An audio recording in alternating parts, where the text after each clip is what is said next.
Se você pensa que gamificação significa fazer um treinamento utilizando atividades lúdicas, talvez você não saiba muito bem o que de fato significa gamificação. Eu sou Renata Almeida, consultora de desenvolvimento de pessoas e também voluntária da BRH Itajaí. Quando a gente fala de gamificação, na verdade a gente precisa pensar um pouquinho, né? O que significam os games, os jogos? Por que a gente passa horas na frente do celular, na frente de um computador, de um videogame, jogando o mesmo jogo? Tem alguns estudos que conseguiram hackear, entender um pouquinho de quais são os elementos que atraem as pessoas para que elas permaneçam nos jogos. E foi a partir daí que os elementos foram utilizados para atrair as pessoas para participarem de mais de treinamento, para elas se engajarem mais em treinamentos. Então, considerando isso, que a gente vai dar uma olhadinha em como que a gente pode montar um treinamento que seja eficaz e que as pessoas de fato se engajem e queiram participar dele. Primeiro, quando a gente fala do que é gamificação e qual foi esse hacking que foi feito, tem um grande conceito aí, tem muitos outros, mas quando a gente olha em linhas gerais, a gente está falando de um conceito de PBL. São pontos, badges e leaderboard. Então, você tem pontos, você tem badges, são selos, né, que a gente vai ganhando no meio do caminho, a partir do momento que a gente vai tendo conquistas. E também o leaderboard, que é um ranking de liderança de quem tem mais pontos naquele jogo. E aí a gente geralmente até olha com os nossos amigos, né, quem tem mais ponto no Candy Crush ou em algum outro jogo. Então, como será que a gente consegue trazer os elementos de dar uma pontuação para as pessoas, a gente ter marcos que a gente possa adicionar para as pessoas esses badges, e como que a gente pode gerar um ranqueamento a partir do envolvimento das pessoas nos treinamentos. Deixando isso de lado, vamos lembrar de um outro conceito quando a gente fala de formação de adultos? Quando a gente fala de formação de adultos, a gente está falando da andragogia, e talvez para muitos de vocês não seja novidade da gente falar do 70-20-10. O que é o tal modelo 70-20-10? Significa que 10% do nosso aprendizado a gente faz através de meios formais, né? A partir de leitura de livros, dentro de sala de aula. Quando a gente fala de 20% do nosso aprendizado, ele é a partir da troca, quando a gente vê outras pessoas fazendo, quando a gente entende como outras pessoas estão conseguindo tirar do papel e colocar na prática. Os 70% finais, que é a grande maioria da forma como a gente aprende, é de fato colocando a mão na massa, é de fato indo lá e fazendo. Tá? Então, 70-20-10, PBL. Como que a gente pode unir esses dois conceitos? Então, eu vou dar uma receitinha aqui para vocês. Tá? Vamos pensar em missões? E se a gente colocar, né, montar o nosso plano de formação pensando em uma missão. E nessa missão é que a gente vai ter os 70% do aprendizado dos nossos colaboradores.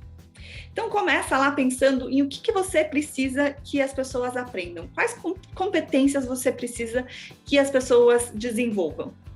Pensou nessa competência ou no conjunto de competências? Agora faz uma reflexão. Como no dia a dia essas competências podem ser usadas?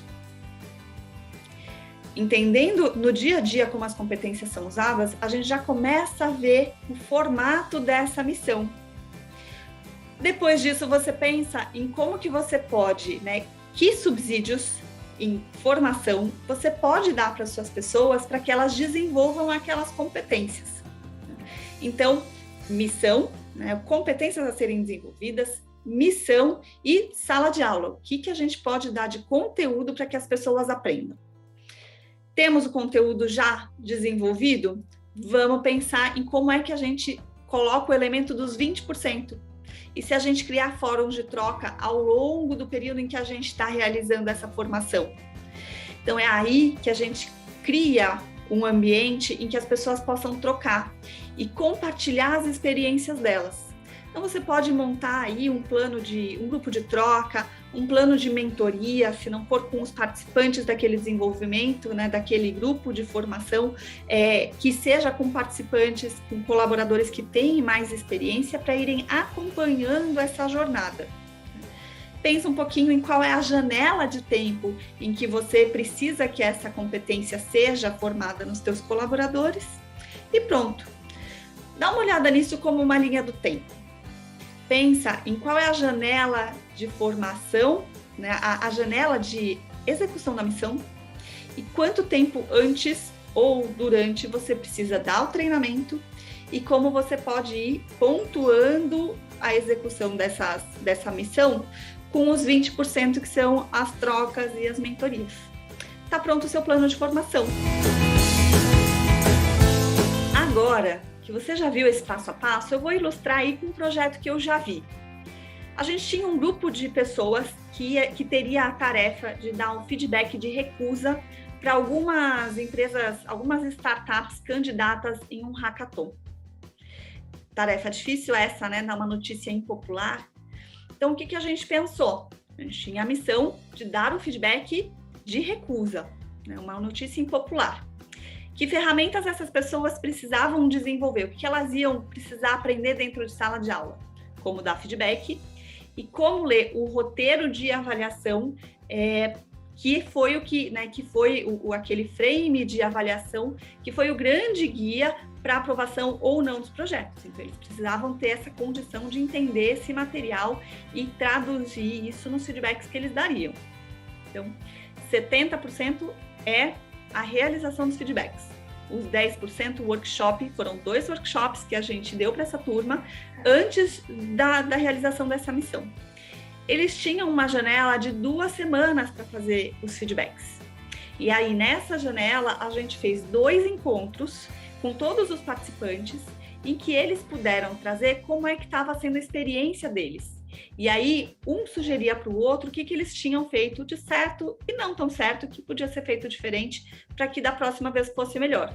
Então, nisso, o grupo de participantes acabou amadurecendo mais rápido, conseguindo executar com maior eficiência os feedbacks que eles tinham nas missões, nesse prazo das 2 semanas.